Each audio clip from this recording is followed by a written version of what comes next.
Hello friends, अब हमारे पास Excel sheet में रोज़ और कॉलम्स तो आ गए।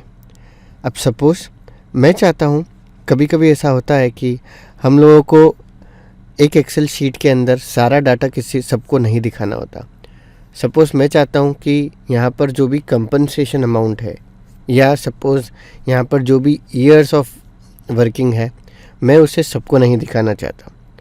तो पर मुझे इसको अपने एक्सेल शीट में तो मेंटेन रखना है। इसको हम किस तरह से मैनेज कर सकते हैं?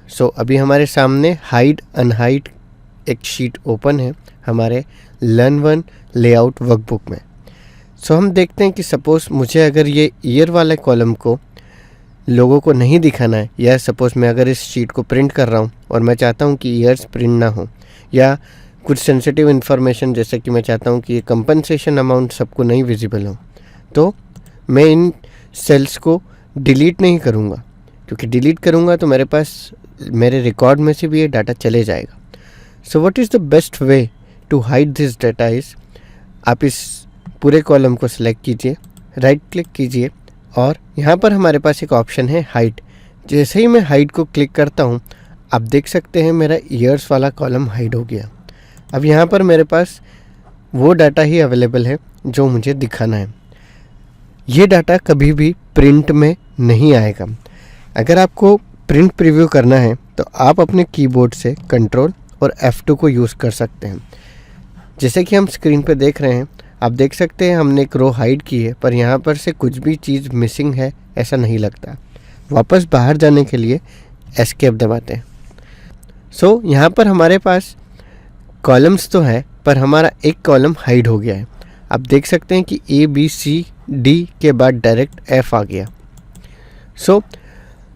अगर हमको अपना हाइड किया हुआ कॉलम वापस से अनहाइड करना है तो उसके आसपास के कॉलम्स को सेलेक्ट कीजिए, राइट क्लिक कीजिए और अनहाइड कर दीजिए, तो आपका कॉलम वापस आ जाएगा।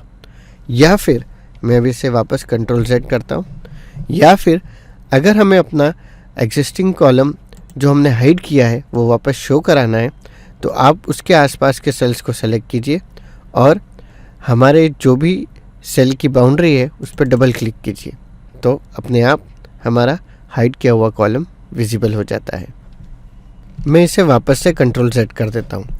अब सपोज़ मेरा B वाला कॉलम भी मैं हाइड कर देता हूँ और मेरा G वाला कॉलम भी मैं हाइड कर देता हूँ। मान लेते हैं कि हमारी एक टेबल के अंदर हमारे मल्टीपल कॉलम्स हिडन थे। अब अगर मुझे सबको खोलना है या सबको मुझे शो कराना है, तो उसके लिए मैं एक एक को वो शो या अनहाइड करूं, उससे बेटर है मैं पूरी शीट को सेलेक्ट करूंगा और हमारे सेल की बाउंड्री पर जाकर डबल क्लिक करूंगा। जैसे ऐसे किया तो मैंने जितने भी कॉलम्स हाइड किए थे वो सारे यहाँ पर विजिबल हो गए।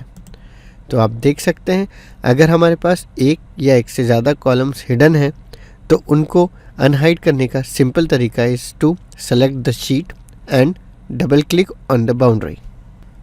मैं वापस से इसे कंट्रोल Z करता हूँ, और अगर आपको इसे वापस से अनहाइड करना है तो आप वापस से इन कॉलम्स को सेलेक्ट कर लीजिए सपोज़, और उसके बाद राइट क्लिक करके जैसे ही आप अनहाइड करेंगे तब भी आपके कॉलम्स वापस विजिबल हो जाएंगे। अभी हमने हाइड और अनहाइड देखा कॉलम्स पे। अब मान लेते हैं कि मुझे 5, 6, 7, 8 रोज़ का डाटा हाइड करना है। मैं चाहता हूँ, ये सपोज़ मान लेते हैं कि ये वो एम्प्लॉयज़ थे जो फ़िलहाल कंपनी में वर्क नहीं कर रहे हैं और मुझे इनका रिकॉर्ड्स नहीं प्रिंट करना है या नहीं दिखाना है, तो मैं इनको सेलेक्ट करके राइट क्लिक और मैं जैसे ही इनको हाइड करता हूँ तो आप देख सकते हैं 4 के बाद के जितने भी मेरे रोज़ थे वो हाइड हो गए, और यहाँ पर नंबर का सीक्वेंस चेंज होके 4 के बाद डायरेक्ट 9 आ गया। मतलब कि इसके बीच के जितने भी डिजिट्स थे उतनी रोज़ हमने हाइड की हुई है। अब अगर मैं चाहता हूँ वापस से इनको शो कराना, तो जैसा कि हम कॉलम्स के लिए करते थे, मैं 2 सेल्स को सिलेक्ट करता हूँ और उसके बाद राइट क्लिक और अनहाइड। जैसे ही मैं अनहाइड करता हूँ मेरे सारे रिकॉर्ड्स वापस से आ जाते हैं। तो जिस तरह से हम कॉलम्स पे परफॉर्म कर रहे थे उस तरह से अगर सपोज़ मुझे इनको वापस चाहिए तो मैं इनकी बॉर्डर पे भी डबल क्लिक कर सकता हूँ, तब भी वो आ जाएंगे।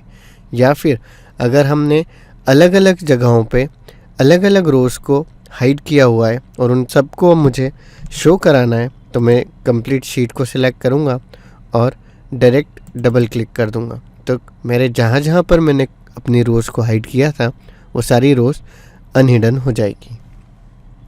सो इस तरह से अगर आपको कोई डाटा प्रिंट में नहीं चाहिए या सपोज़ आप किसी प्रेजेंटेशन में वो डाटा नहीं दिखाना चाहते, तो आप रोज़ और कॉलम्स को हाइड या अनहाइड कर सकते हैं।